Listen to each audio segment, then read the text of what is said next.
The shooter at Annunciation Catholic School in Minneapolis, identified as 36-year-old Zachary David Mayers, displayed several warning signs and red flags that could have indicated a potential threat leading up to the tragic incident. Reports indicate that Mayers, who had a history of mental health issues, had exhibited concerning behavior in the weeks and months prior to the shooting.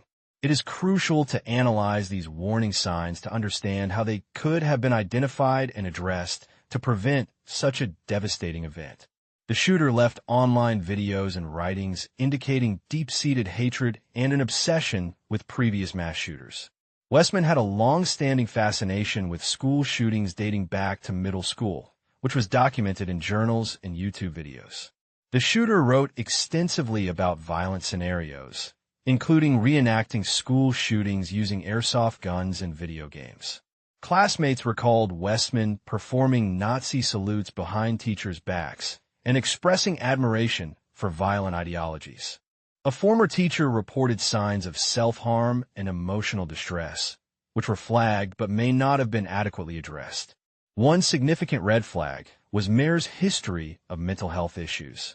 Mayers reportedly had a history of anxiety and depression, and it is possible that his mental health struggles contributed to his actions. This highlights the importance of recognizing and addressing mental health issues promptly and effectively to prevent them from escalating into violent behavior. Another warning sign exhibited by Mayers was his social isolation and lack of meaningful social connections. Reports suggest that Mayers was estranged from his family and had limited social interactions.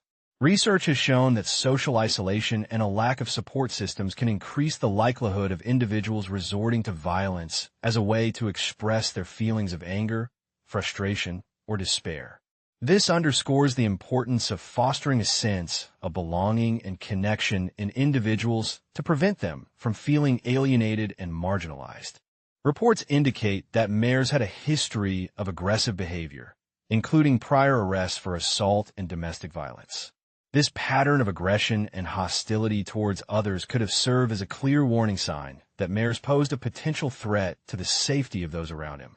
In order to prevent future incidents like the shooting at Annunciation Catholic School, it is crucial to be vigilant about recognizing and addressing warning signs and red flags that may indicate a potential threat. This includes being attuned to changes in behavior, particularly concerning behavior such as aggression, isolation, and expressions of distress. It is important to provide individuals with access to mental health support and intervention services to address underlying issues and prevent them from escalating into violence. The U.S. Congress addressed red flag laws, extreme risk protection orders, by passing the bipartisan Safer Communities Act in 2022, which provides funding for states to establish or implement these laws. While this bill offers grants to support the programs, it also faced opposition, with some lawmakers arguing it infringes on Second Amendment rights and could lead to improper firearm confiscation without due process. What the bipartisan Safer Communities Act does.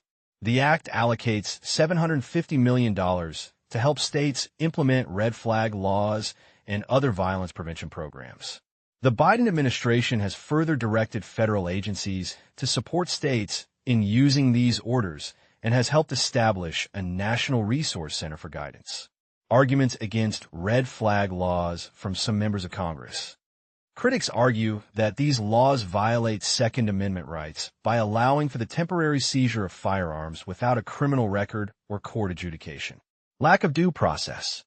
Some fear that red flag laws can lead to firearms being removed without a thorough court process that establishes imminent danger to self or others.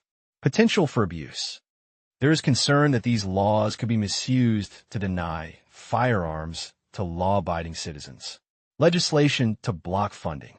In 2023 and 2025, bills like the Preventing Unjust Red Flag Laws Act were introduced to prohibit the use of federal funds for implementing red flag laws, though they did not become law.